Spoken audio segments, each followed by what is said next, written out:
silence your cell phones. Coach will begin with a brief opening statement, and then we'll go to questions. If you have a question, please raise your hand. Coach, whenever you're ready. Let's go straight to questions. All right. Questions?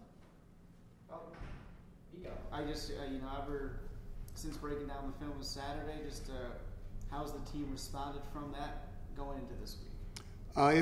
We had a nice meeting over the weekend. We went through every play. It was very detailed and very intense. Mark?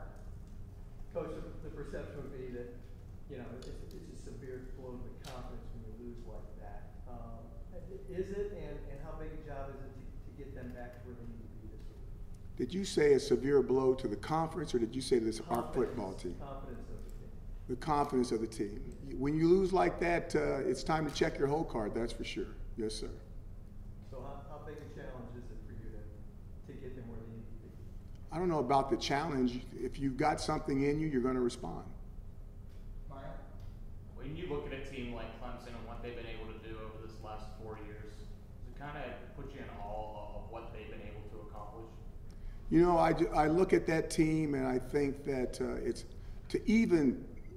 I think about the Miami Dolphins going undefeated in the National Football League, and it's only been done once. You always get a team that gets close and something happens and, they get a loss. They may get a Super Bowl ring, but they don't go undefeated. What they did going undefeated, I think, is extremely impressive. We've had other college football teams going undefeated before, but to me, that's a heck of an accomplishment. And now they're on their second run with an opportunity to do it again, and I'm not quite sure I've ever seen a team do it twice back-to-back. The analytic guys have to check that, but it's been very, very impressive, and they have a very high statistical opportunity to do it again. Not just going back-to-back and being undefeated, but the way he's been able to structure that program. Is that, the epitome is Alabama, the Clemsons, the Notre Dames. Is that the standard in your mind of what things need to be done? I think the biggest thing is where he came from. Alabama's been Alabama for a long time. Ohio State's been Ohio State for a long time. If I'm not mistaken, I could be. I've been mistaken a little bit in the last 7 days. That last 10, 15 years, Clemson wasn't like that. South Carolina was better than Clemson. And now all of a sudden, all people do is talk about Clemson in that state. I think that when you look at what's happened since he's got there from day one, and what he does now is truly amazing. Steven? Got to ask about the injured guys. Heard last week he said Sam Heckel's about 50-50, and then he didn't make the trip. How's he doing, and what are the chances he plays against Clemson? I would say that the chances are that he won't play, but I won't say he's out. Okay. And then McKinley, we saw him still rolling around out there. Is he on track for this weekend? I'm waiting to see the doctors. We're going to see what happens. So you would assume even if he is available, he will probably be limited and having not played. I don't want to give those guys too much information. I'll just leave it at that. Nico? So obviously, as tough as it was, can it be almost? I don't want to dump it down or anything here, but it can almost be like a wake-up call, like when a boxer gets hit in the face and comes back, kind of thing that wakes these guys up and kind of, gets them to put things together going forward. All right, Nico, I'm going to ask you a question. Sure. You ready? Have you ever been knocked out before? Oh, no. I have. And when you wake up, the blues are blues, the reds are reds. Everything seems clearer than you've ever had it before. It's like rebooting your entire computer. I'm not saying go do this just to see how the feeling is, but it's really kind of eye-opening. Okay? It's kind of like being knocked out, and then you wake up. So we're gonna see how we do. Maybe we reboot it. Maybe everything is okay. We're gonna have to see. Along those lines of being knocked out, but is it good not good, you're facing the number one team in the nation, but to be on your feet and get on your feet and know that the challenge ahead of you is even stiffer?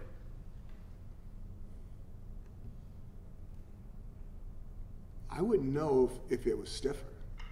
I think we have a big test. What we just went through was big. That was big. And now we have another opportunity against the best team in the country. So we'll have to see how we do. Steven? I'm kind of curious when you went back through the tape and looked at the offensive line. You said that group would need to get better. What did you see from them, and then how much of this is we need to figure out ways to work around that issue? We have to find ways to win. That's what we do. And I think it's easier to find ways when the elephants are full grown and the hippos are full grown. And they need to grow up. And there's no way to get around it. We've got big games early in our season, and we've got young offensive linemen. Oh well, no one's dropping a tear for us. They're going to get better as we play along, and we need to find ways to win with them. If you think back the last 2 times you played Clemson, obviously you beat them here, you almost beat them, maybe should have beat them down. I can think back 3 times because I can think about the first quarter as well. Well, let's just go with the last year. And Clemson this year, Media Day, said, yeah, Syracuse seems to figure something out with us. Does that come into play at all this week, that your guys know that you've beaten this team, you almost beat them in their place? They are from a no, I don't think it has anything to do with it. They've changed up. They've done some things. Their personnel is a lot different. Okay, I'm not going to say they're a lot younger. They move around. They're extremely fast, and as young, their defense got a lot younger, but their offense got a lot older. And then there goes that balance once again. You know, they could really get after you defensively. Not that they still can't, and not that other teams still can't do that. But they are so good on offense now that you have a limit of time in the game to get them. And if you don't keep pace with that offense, the game is over. You know, it's almost, you got to hit them just right. It's Buster Douglas versus Tyson. If you don't hit them with the uppercut, you're going to get knocked out. There goes that word again. So I'm not sure. I haven't seen any team be able to do it. I saw what they did to Alabama, and they got a lot more coaches and a lot more things than we have. And they were playing for a big old ring. And I think they were both undefeated when they were playing them, I think. Not sure about Alabama's record. So they're really, really good. We're probably seeing one of the best teams of an era that you're going to see. So you wouldn't say you guys have figured it out again? I think this is a totally different situation. Linebackers are the group I wanted to ask you about. Much stiffer challenge in week 2 than week 1 when you went back through the film. What did you see from Lakeem and Andrew and Mike Howell? I think it's not just calling certain individuals. I thought the entire defense played extremely hard. I mean, when we watched it, I'm like, I was really, this is going to sound crazy, I was proud about the way they played. They played hard. Now, playing hard and not being in the right place still adds up to the same score. Okay? There was effort. They didn't give up. But they're in the wrong place with wrong calls, and there's missed tackles. And when there's not communication, when the communication is not received and you're missing tackles, it's going to make you look really, really bad. And that happened on offense, defense, and on some of the special teams. Was Maryland's tempo part of that, in getting maybe the information across quickly enough? I think we said the information, we didn't receive it. So like I can speak and you can hear me, but if you're not really listening to what I'm saying, you're not gathering the information that you need to gather. So I just think that we need to communicate better and make sure that the other guy's receiving it. Dino, one of the things that you guys focus on is the game, but John was in here just about 45 minutes ago talking about everything surrounding it, the ESPN, the fact that it's a home opener, you've got so many people coming in, this is going to be an ESPN game. You're focused on the game, but what do you think overall this does to promote the brand and just get exposure to people nationwide that still have questions and wonder about this program? Okay, there's 2 answers. Here's the first answer. I'm excited about the brand. I'm excited about what it represents. I'm excited that we're going to get a game nationally for our community, for our student body, for this university. I'm excited about that. And hopefully we're going to play in such a manner that they're going to be proud of our performance. The second part of this question, which you didn't ask, is I'm totally locked in on this football team. And we need to make sure that we're doing the things that we need to do to get better. And that is my focus, because the football team is the core, okay, of the football branding of this university. And I want to make sure that we're doing our part to represent this school the correct way. A similar question. Obviously, you're lacking in the game, but less than 175 tickets left. It's going to be the loudest it's been in there in 20 years. How much can that be an X factor and help you the noise in the crowd? It could be huge. It really could. Like I said, I haven't experienced it yet. This could be really fun. It could be really cool. And it's also a lot of people watching you, and you want to put your best foot forward, because when they go home, you hope that it was a performance that they can be proud of and the community can be proud of, regardless of what the score is. Dino, last 2 times you played Clemson, I think one notable thing that you knocked out the quarterback both times. Obviously, just being effective pass rushing and really struggled last week. Can I interrupt? Which is rude, but can I interrupt? Go ahead. If you go back 3 years, they also knocked out a quarterback also. So if you go back to traditionally, a quarterback gets knocked out in this game. Well, but on that point, with the pass rush struggling the way it did last week, and then sort of obviously breaking the week before, do you trust that that's an aberration and hope that you can still generate that pressure on Trevor Lawrence with 4 or 5 men, or are you going to look to generate pressure with blitzes, with different looks? That's too much information to give a football team that hasn't lost since 2017. What we need to do, we had no pass rush. Okay, so we have to find a way to get a pass rush. You don't let an NFL quarterback stand back there and just, you've got to try to find a way to get some kind of pressure on him, or it's going to be a long day. I don't know how we're going to do that yet, because they're really good at protecting him, and rightfully so. And we wouldn't be the first football team that's played him and tried to put pressure on him, and when the game was over, feel empty-handed when it comes to that they really didn't get an opportunity to touch him. I had an opportunity of playing, I want to say Jim McMahon. I want to say it was Jim McMahon. We were at Hawaii and BYU, and I actually touched him on a play, and which is very unusual to touch a BYU quarterback.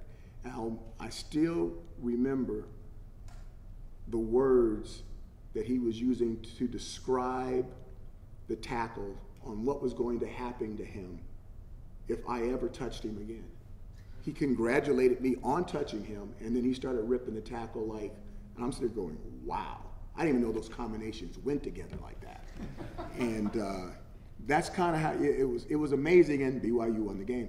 But that's kind of how he's protected. I mean, Game of Thrones, he's got a castle, he's got a moat, he's got some dragons. That dude's protected.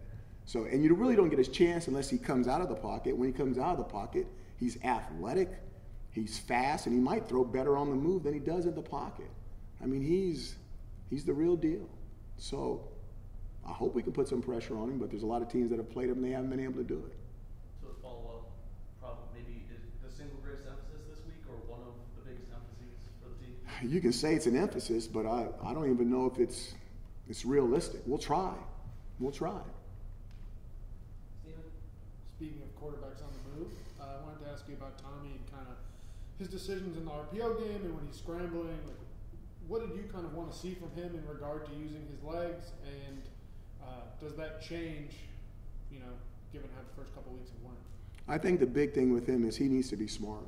Your whole goal of your quarterback is not to get hurt.